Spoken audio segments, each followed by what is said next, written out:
नमस्कार मित्रों, अब हमें हिंदू शब्द को छोड़ना पड़ेगा क्योंकि हिंदू शब्द एक विदेशी शब्द है और फारसी भाषा में उसका अर्थ चोर, डाकू, गुलाम, काला इत्यादि है, जो एक गाली के रूप में है। और ऐसा कई लोगों का मानना है। तो कुछ लोगों का मानना है कि हिंदू शब्द सिंधु शब्द से बना है, तो कई लोग कहते हैं कि हिंदू शब्द जैन अवेस्ता ग्रंथ की उपज है। तो एक थियरी यह बताती है कि हिंदू शब्द इंदु शब्द से बना है, इंदु यानी चंद्रमा। तो कुछ लोगों का कहना है कि हिंदू शब्द इंद्र से बना है। तो आखिर हिंदू शब्द का अर्थ क्या है और इस हिंदू शब्द की उत्पत्ति कैसे हुई? ये लफ्ज जो है हिंदू, ये ईरानियों का दिया हुआ है। तो ईरानी में हिंदू के माने काला। हिंदू शब्द संस्कृत भाषा का नहीं है, हिंदू शब्द हिंदी भाषा का नहीं है, हिंदू शब्द भारतीय भाषा का नहीं है, हिंदू शब्द पर्शियन भाषा का है। हिंदू कौन है? तो हिंदू शब्द में ही उसकी अर्थ है हिंसयति दुष्ट दुर्गुणा नाम, जो दुष्टों की और अपने अंतःकरण के दुर्गुणों की हिंसा करे, नाश करे, वह हिंदू है।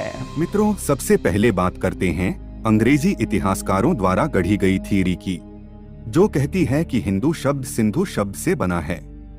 उनका कहना है कि ईरानी, मुस्लिम और अंग्रेज लोग स ध्वनि का उच्चारण नहीं कर पाते थे, तो उनसे स ध्वनि ह ध्वनि में परिवर्तित हो गई और सिंधु शब्द हिंदू बन गया और सिंधु नदी के आसपास रहने वाले लोगों को हिंदू कहा जाने लगा। यहाँ ध्यान देने वाली बात यह है कि सिंधु नदी को आज भी ईरानी लोग सिंधु ही कहते हैं और सिंधी लोगों को सिंधी ही कहते हैं।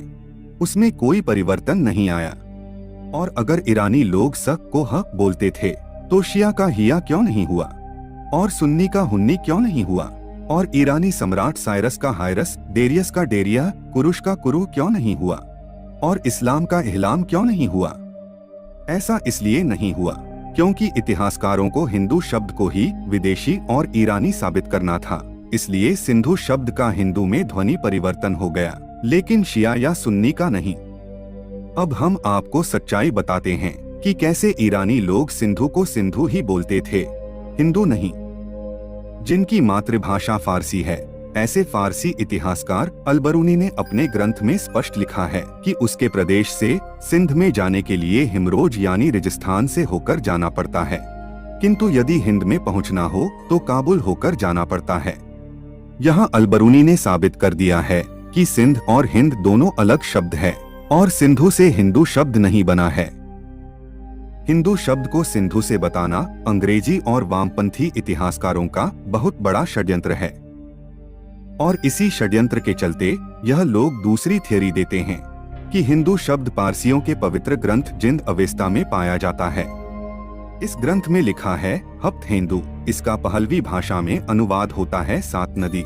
याद रहे कि हफ्त हिंदू शब्द का उपयोग किसी देश या धर्म के लिए नहीं किया गया है और यह जो हफ्त हिंदू शब्द जिस पुस्तक में है उसका नाम वेंदीदाद है, जिसे जिंद अवेस्ता का एक भाग कहा जाता है और यह 50 पेज की पुस्तिका 1877 में मिली थी और अंग्रेजों के कहने पर जर्मन कार्ल फ्रेडरिक ने इसे अवेस्ता का एक भाग बताया था और इसका अनुवाद फ्रांस में रहने वाले यहूदी प्राच्यविद जेम्स डार्मिस्टर द्वारा किया गया।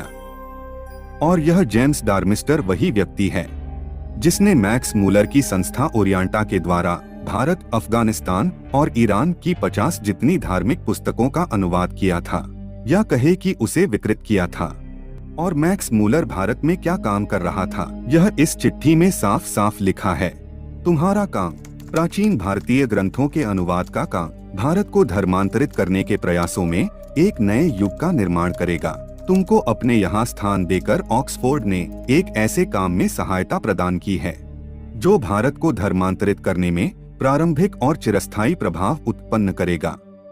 मैक्स मूलर ने अपने पुस्तक the religion and the philosophical system of the Hindus लिखने का उद्देश्य बताते हुए कहा है कि यह लेखमाला उन व्यक्तियों की सहायता के लिए लिखी गई है जो हिंदू धर्म ग्रंथों का सर्वोत्तम प्रकार से खंडन कर सके और उन्हें जॉन म्यूर द्वारा स्थापित 200 पाउंड के पुरस्कार मिल सके। यह थी मैक्स मूलर की काली करतूत। अब 7वीं शताब्दी में जब पारसी भारत आए तो यह वेंदीदाद पुस्तिका उनके मूल धर्म ग्रंथों में नहीं थी, तो इससे यह पता चलता है कि इस वेंदीदात पुस्तिका में जो कुछ है उसे विकृत किया गया है और जानबूझकर हप्तहिंदू जैसे नए शब्द डाले गए हैं, जिससे अंग्रेजी इतिहासकार साबित कर सके कि आर्य बाहर से आए थे और हिंदू शब्द विदेशी है।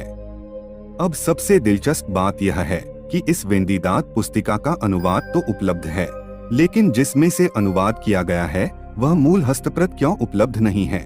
इससे अंग्रेजों के षड्यंत्र का पता चलता है। अब कुछ लोग यह बताते हैं कि हिंदू शब्द का फारसी भाषा में चोर, डाकू, गुलाम, काला जैसे आपत्तिजनक शब्द है। तो हम आपको बता दें कि यह जो शब्द है वह फारसी भाषा के शब्दकोश में नहीं है।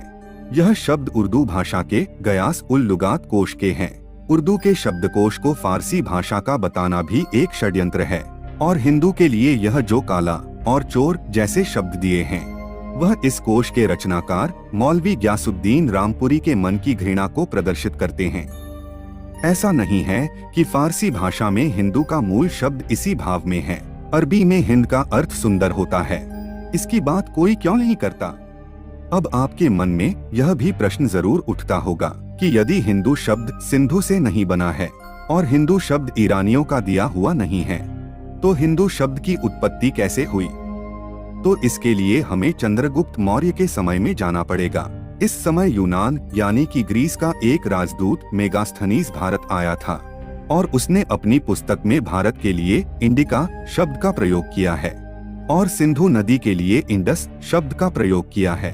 अब ध्यान देने वाली बात यह है कि दुनिया की सभी सभ्यताएं उसके प्रदेश और देश के नाम से पहचानी जाती है, किसी नदी के नाम से नहीं। जैसे कि इजिप्ट के इजिप्शियन, यूनान के यूनानी, अमेरिका के अमेरिकन, चीन के चीनी इत्यादि। और इसीलिए भारत के लोग अपने देश इंडिका से पहचाने जा सकते हैं, इंडस नदी से नहीं। अब हमें यह भी प्रश्न होगा कि मेगास्थनीज ने भारत के लिए इंडिका शब्द ही क्यों प्रयोग किया। तो जिस तरह से संस्कृत शब्दों को ग्रीक भाषा में, जैसे कि अलक्षेंद्र को एलेक्सजेंडर, चंद्रगुप्त को सैंड्रोकोट्स, गिरीश को ग्रीस कहा जाता है, वैसे ही इंद्र का शब्द को ग्रीक में इंडिका कहा गया। अब प्रश्न यह भी होता है कि भारत का नाम इंद्र का क्यों था। तो वैदिक काल में इंद्र का बहुत ज्यादा महत्व और प्रभुत्व था। यदि आप ऋग्वेद में भी देखेंगे तो इंद्र की बहुत ज्यादा प्रशंसा और स्तुति की गई है, लेकिन आपको वेदों में, रामायण में और महाभारत में इंद्र का इंदु या हिंदू शब्द नहीं मिलेंगे, क्योंकि यह शब्द महाभारत काल के बाद अस्तित्व में आए थे। महाभारत के समय भारत देश आर्यव्रत, भारतवर्ष, हिमव्रत, जम्बूद्वीप जैसे कई अलग अलग नामों से पहचाना जाता था। आपको तो पता ही होगा कि पांडवों ने इंद्रप्रस्थ नाम का शहर बसाया था और जब पांडव कौरवों के साथ जुआ खेलते हुए इंद्रप्रस्थ और अपना सब कुछ हार चुके थे और पांडव वन में भावी महायुद्ध की तैयारी कर रहे थे, तब भगवान श्री कृष्ण शांति प्रस्ताव लेकर कौरवों के पास गए और कौरवों से कहा कि पांडवों को राज्य के लिए यदि 5 गांव दे दिए जाएं, तो यह युद्ध रुक सकता है। इस पर दुर्योधन ने कहा कि मैं पांडवों को सुई की नोक जितनी भी भूमि नहीं दूंगा। और इसके बाद महाभारत का युद्ध हुआ। जिन 5 गांवों को पांडवों ने मांगा था उन्हें पांडवों ने ही बसाया था और इन गांवों के नाम के पीछे प्रस्थ शब्द लगाया था, जो अपभ्रंश होकर पत हो गया। महाभारत के अनुसार यह 5 गांव इस प्रकार थे। पहला था इंद्रप्रस्थ यानी इंद्र का नगर, जो आज दिल्ली के पुराने किले के नीचे दफन है। दूसरा था पांडुप्रस्थ, जिसे आज का पानीपत कहा जाता है। तीसरा था स्वर्णप्रस्थ, जो आज का सोनीपत। चौथा व्याघ्रप्रस्थ, जो आज का बागपत। और 5वां तिलप्रस्थ, जो आज तिलपत के नाम से जाना जाता है। अब ध्यान देने वाली बात यह है कि महाभारत के युद्ध के बाद अर्जुन को इंद्रप्रस्थ का राज्य मिला और उसके वंशज अर्जुनायन कहलाए, जो इसी इंद्रप्रस्थ से समग्र भारत पर शासन किया करते थे। इंद्रप्रस्थ ही वह शहर था जो समस्त भारत की सत्ता का केंद्र था। भारत की राजधानी इंद्रप्रस्थ होने से यह भारत भूमि इंद्रप कहलाने लगी और इंद्रप से इंद्रक और बाद में इंद्रक से इंद्रका कहलाने लगी।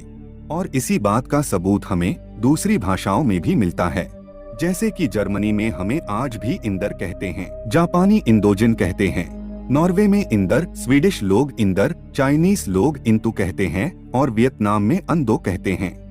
और इसी इंद्र का अपभ्रंश होकर इंदु शब्द बना और इंदु शब्द अपभ्रंश होकर हिंदू शब्द बना। और इसका सबूत हमें बृहस्पति आगम के इस श्लोक में मिलता है। हिमालयात् समारभ्य यावत् इंदु सरोवरम तम देव निर्मितम देशम हिंदुस्थानम प्रचक्षते। इस श्लोक में बताया गया है कि हिमालय से प्रारंभ होकर इंदु सरोवर तक यह देव निर्मित देश हिंदुस्तान है। इस श्लोक में हिंद महासागर को इंदु सरोवर कहा गया है।